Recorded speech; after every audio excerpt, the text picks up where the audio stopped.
World number one Aryna Sabalenka has asked the Grand Slams to come to the table as the leading stars ramp up the pressure over their calls for increased prize money and greater player welfare. Sabalenka is among the top 20 men's and women's players who have asked the four majors, Wimbledon, the Australian Open, the French Open, and the U.S. Open, for the whole field to receive a larger share of the revenue generated by tournaments. The group of players also want to promise that meaningful change to the structure of the tournaments and support provided by the slams to protect their physical and mental health will be implemented.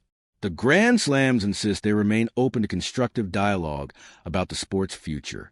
They have also strongly defended what they already offer the players in terms of prize money and state-of-the-art facilities. The slams are the top of our sport. I would just ask that they come to the table to have a conversation and see if we can find mutually beneficial solutions, Sabalenka told BBC Sport. Sabalenka, who won her fourth major singles title at the U.S. Open last month, joins a growing number of star players who are speaking out publicly as they look to force change.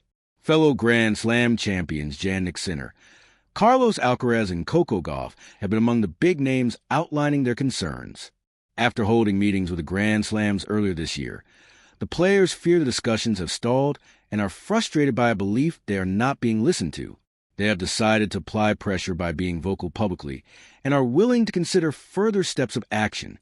The Grand Slams continue to emphasize their belief that the structural challenges facing the sport, a long season with few breaks and a short off-season, is a greater problem for the players. What are the stars asking for? The players have sent individual proposals to each of the four Grand Slams for the changes they would like to see implemented.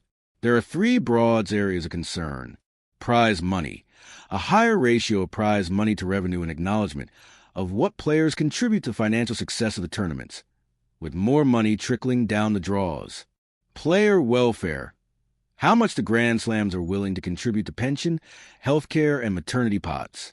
More consultation. The players want a say in major decisions made by the slams to alleviate grueling schedules, late-night finishes, and elongated tournaments.